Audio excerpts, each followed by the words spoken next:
Dalam konferensi pers yang digelar di Perumahan Mentari Bumi Sejahtera, Kecamatan Candi, Eko Prastian perwakilan Koalisi Masyarakat Sipil Sidoarjo, KMSS menyebutkan pihaknya telah melaporkan 3 orang ke KPK. 3 terlapor utama yang diduga terlibat dalam kasus ini diantaranya seorang pejabat organisasi perangkat daerah berinisial TA, seorang anggota Dewan Perwakilan Rakyat Daerah Sidoarjo berinisial K, dan seorang pengusaha berinisial SAS.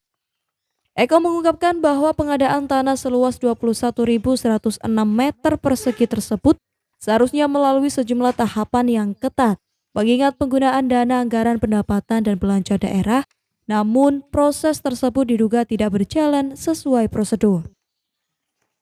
Menurut Eko, pengusaha SAS membeli tanah dari petani gogol setempat dengan harga sangat murah, sebelum kemudian menjualnya kembali kepada Dinas Pendidikan Sidoarjo dengan harga yang jauh lebih tinggi.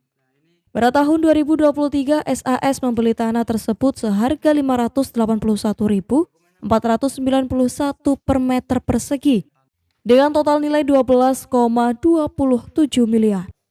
Tanah tersebut kemudian dijual kembali kepada Dinas Pendidikan Sidoarjo dengan harga Rp1.208.500 per meter persegi dengan total 25,49 miliar. Eko juga menjelaskan bahwa dugaan tindak pidana korupsi ini semakin kuat karena proses pengadaan lahan tersebut diduga tidak memiliki perencanaan dan penetapan lokasi yang jelas. Seharusnya ada penetapan lokasi yang transparan dan diketahui masyarakat. Lebih parahnya lagi, Dinas Pendidikan Sidoarjo diduga tidak menggunakan tim apresial tanah sehingga transaksi jual beli dilakukan secara umum tanpa mekanisme yang sesuai. Tindak pidana korupsi di gedung KPK terkait dugaan pengadaan tanah untuk pembangunan untuk kepentingan umum, pembangunan SMK yang rencananya akan dilakukan di Prambon oleh Dinas Pendidikan Kabupaten Sidoarjo yang melibatkan oknum atau anggota DPR Kabupaten Sidoarjo dan salah satu pengusaha yang ada di Kabupaten Sidoarjo yang informasinya akan mencalonkan sebagai kepala daerah Kabupaten Sidoarjo.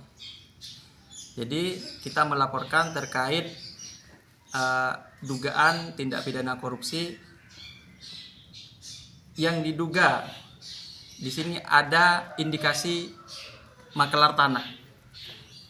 Karena sebelum dilakukan terkait keterlibatan oknum anggota DPRD berinisial K, Eko menyatakan bahwa K diduga berperan sebagai makelar tanah dalam kasus ini. Kasus ini menambah daftar panjang dugaan korupsi yang melibatkan pengadaan tanah di Indonesia dan kini menjadi perhatian serius KPK untuk segera ditindaklanjuti. Dari Sidoarjo, Jawa Timur, Rohit Han melaporkan.